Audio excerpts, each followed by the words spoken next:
My name is Joe Foster, and I'm a member of the board of directors at The Relatives. And I think each of you can understand how proud I am to be associated with this organization after hearing the stories about Amber and Omar and many others as well. I thought it would be helpful if I told you a story about how I learned about The Relatives. So a few years after we moved to Charlotte, Kristen and the kids came home from a dinner on East Boulevard at the Crisis Center. So they were telling me about the dinner.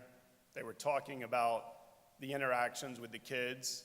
They said, yeah, it was a little quiet at first, but then they started to interact with kids just like our kids do with all kids. They even were enjoying games afterwards, and our oldest son, Brendan, stayed after to play some more video games and basketball. But then the conversation turned a little bit. So the conversation turned to questions, concerns from our kids, and they would ask things like, Dad, why are the kids here? Why were they at The Relatives last night? Did they not have a home? Where are their parents? And Dad, where are they going to go when they leave The Relatives? So we were sitting there talking with the kids, and I'll tell you what, it made me understand that this is the organization that is absolutely doing in this community what needs to be done for the kids that really need it. And I said, I want to get more involved with The Relatives, and not long after that, I joined the board of directors. And I also want to reiterate the thanks to Omar, to Kristen for what you did, and to Amber for getting up here and sharing your story. It's not easy. We're sitting here, look at all of us. Everybody's dressed up. We're here for breakfast. And they have the true courage to get up here and tell you about their challenges. All of us think about things we've gone through in our life and what it would be like if you were up here having to share that story. So what I want all of us to think about is really that, how courageous that is. And I can tell you what, y'all inspire me, and I know you inspire the people that were here. Thank you.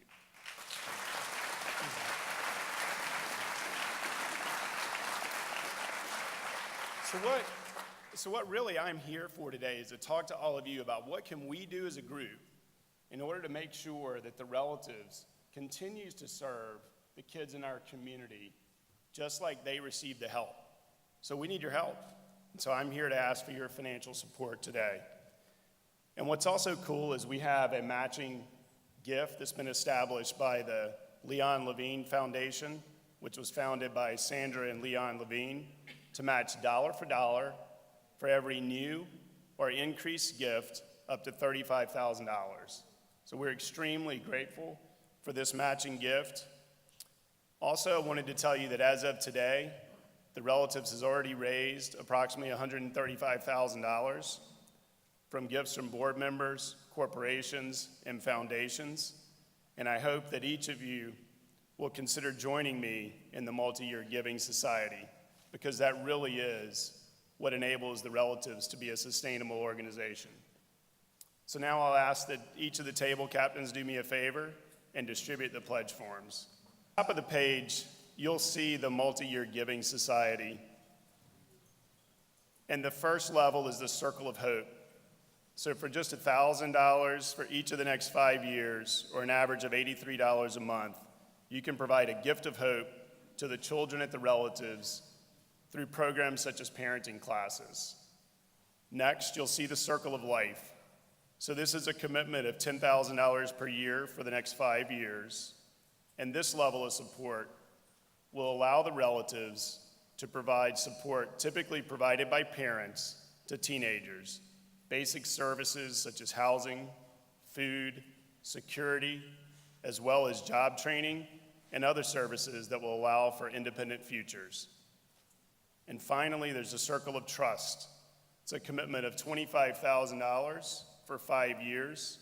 And this type of support will really allow The Relatives to truly provide all of the needs that the kids that show up on our doorsteps need, not just for some of them. For example, we need to be able to have the staff necessary to deliver these services. So we also know and respect that some of you may prefer to give at different levels. There is a section where you can feel free to indicate your preference of a contribution, and for how many years you would like to contribute. And we absolutely appreciate whatever level of support you can provide today. Every gift is going to make a difference in the lives of the kids that we serve. There are also several payment options, so if you look down, available. But the one thing I'll tell you is if you're able to make a gift today, this will allow us to make the most out of the matching contribution from the Leon Levine Foundation. You'll also notice there's a section on the pledge form for if you would like to get more involved with the relatives. For example, if you would like to provide us some ideas to consider, or if you would like information on volunteering, if you'll please make a note of that, and we'll be in touch soon. And again, we sincerely thank each and every one of you for whatever gift you might make today. It's absolutely going to benefit the children and the families we serve. And finally, I want to thank all of you for actually showing up today. I know that everybody has a busy schedule. There are many other things that you could have done today, and you all chose to be here with us, and we truly appreciate that. It's clearly going to help our youth find safety, stability, and successful futures. Now I'll turn the program back over to Ellen. Thank you, Joe. Thank you all for coming. We hope you will share with others the stories that you have heard this morning. And we appreciate your support and time to help create safety, stability, and successful futures for our children. Have a wonderful day.